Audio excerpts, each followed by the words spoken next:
আসসালামু আলাইকুম ওয়া রাহমাতুল্লাহি ওয়া বারাকাতুহু।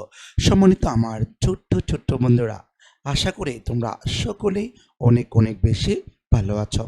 আজকে আমরা যে তোমাদের জন্য যে ধারাবাহিক ক্লাসগুলো আলোচনা করছিলাম, তোমাদের বৃত্তি পরীক্ষার জন্য প্রস্তুতিমূলক বা প্র্যাকটিসের প্রত্যেকটি তোমাদের বইয়ের অধ্যায় ভিত্তিক যে অনেকগুলো বাক্য সংগ্রহ করে আমি যে প্র্যাকটিসগুলো করেছিলাম তারও ধারাবাহিকতায় আজকে আমরা দ্বিতীয় অধ্যায়ের 41 নম্বর বাক্যটি প্র্যাকটিস করব।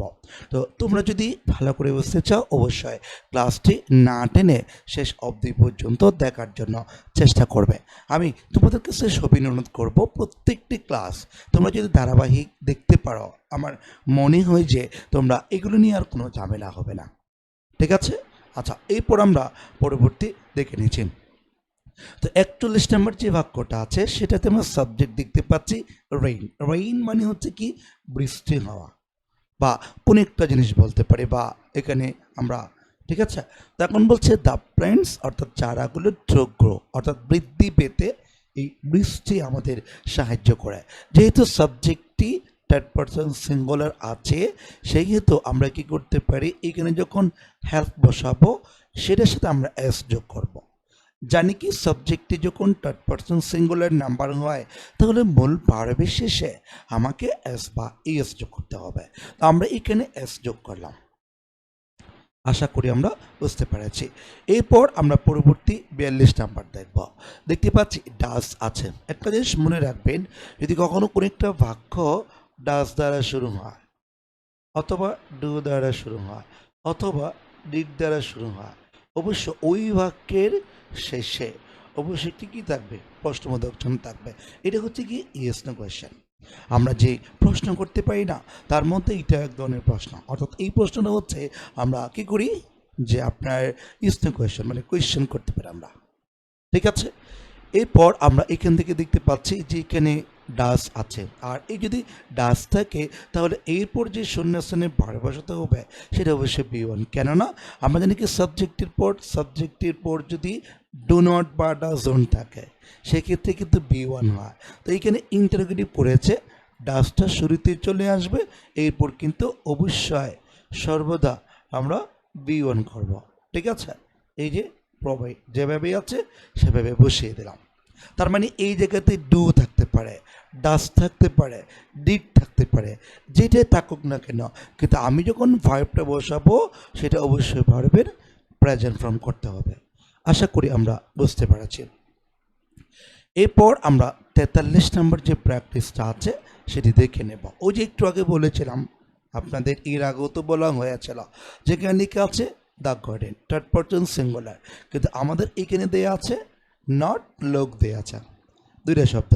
বাক্যটা নেগেটিভ করতে চাইলেও করতে পারো, অথবা যেহেতু নট দেওয়া আছে আমরা সরাসরি নেগেটিভ করব। দেখো এখানে শব্দ দেখতে পাচ্ছি আমরা বিকজ আছে, এই বিকজ শব্দটি দুইটা ভার্বকে যোগ করেছে। তো সেক্ষেত্রে আমরা দেখব যে এখানে উই ক্লিন ইট বলেছে, আমরা এটা পরিষ্কার করেছি। এখন এটা যেহেতু প্রেজেন্ট ইনডিফিনিট টেন্সে আছে, আমরা আগেরটাকেও প্রেজেন্ট ইনডিফিনিট টেন্সে করব। সেক্ষেত্রে আমরা কী করতে পারি, সাবজেক্ট যেহেতু থার্ড পারসন সিঙ্গুলার, আমরা এখন এটাকে যখন নেগেটিভ করব তখন আমরা অবশ্যই কী দেব, does not Dev.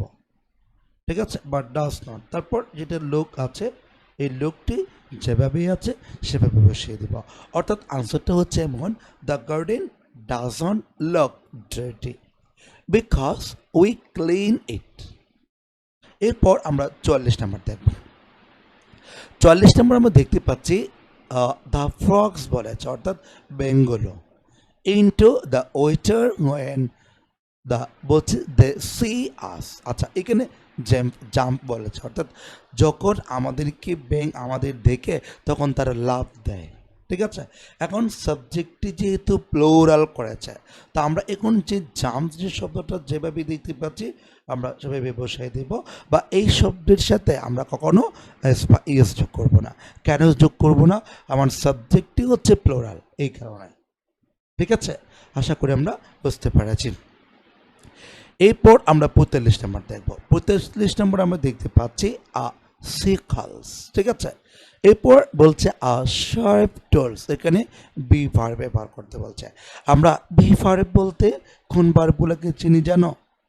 M is are was were, আমরা এই পূর্বেও তো তোমাদেরকে অনেকবার বলা হয়েছিল, ঠিক আছে। সাবজেক্টিভ থার্ড পারসন সিঙ্গুলার আমরা প্রেজেন্ট ইন্ডিভিটেন্সের চোখ বন্ধ করে আমরা ইজ বসাবো, ঠিক আছে। এরপর আমরা পরবর্তী 6 নাম্বারে যাচ্ছি, সরি 46 নাম্বার।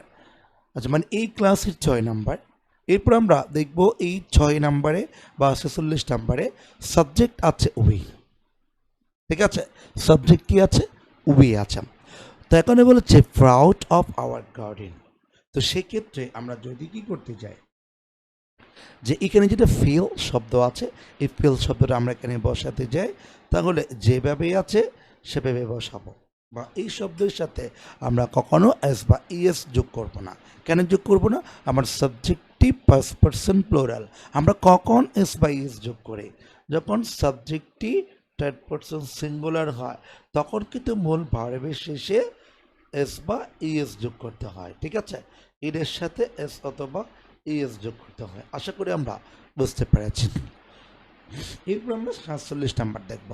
47 নাম্বার আমরা দেখতে পাচ্ছি লেখা আছে গার্ডেনিং, ঠিক আছে।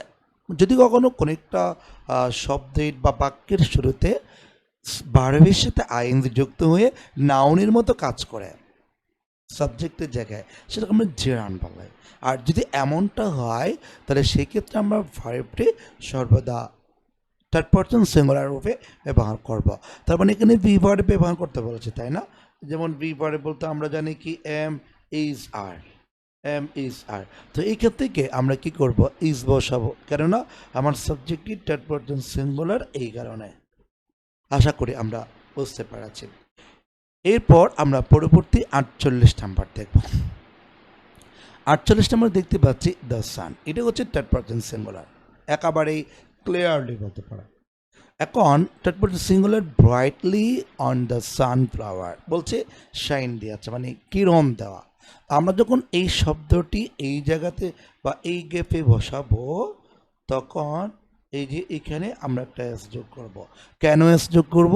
সাবজেক্টটি থার্ড পারসন সিঙ্গুলার হলে মূল ভার্বের শেষে আমাকে এস যোগ করতে হয় বা ইএস যোগ করতে হয়। যে শব্দের শেষে আগে থেকে ই দেওয়া আছে, ওইখানে তুমি আবার ইএস করতে পারবে না, শুধুমাত্র এস বসাতে হবে। আশা করি আমরা বুঝতে পেরেছি। এরপর আমরা দেখে নিব 49 নাম্বার সাবজেক্ট আছে দে। এখানে দেখতে পাচ্ছি আমরা ওয়ান্ট। তখন সাবজেক্ট যেহেতু থার্ড পারসন প্লুরাল আছে, আমরা এই শব্দটি যখন এখানে বসাবো, তাহলে যেভাবেই আছে আমরা সেভাবেই বসিয়ে দেব। অর্থাৎ আমরা এখানে ভার্বের সাথে এস বা ইএস যোগ করতে পারবো না, সরি, মানে এখানে লেখা আছে ওয়ান্ট হবে, এস বা ইএস যোগ হবে না, কেননা সাবজেক্টটি থার্ড পারসন প্লুরাল, এই কারণে। আশা করি আমরা বুঝতে পেরেছি।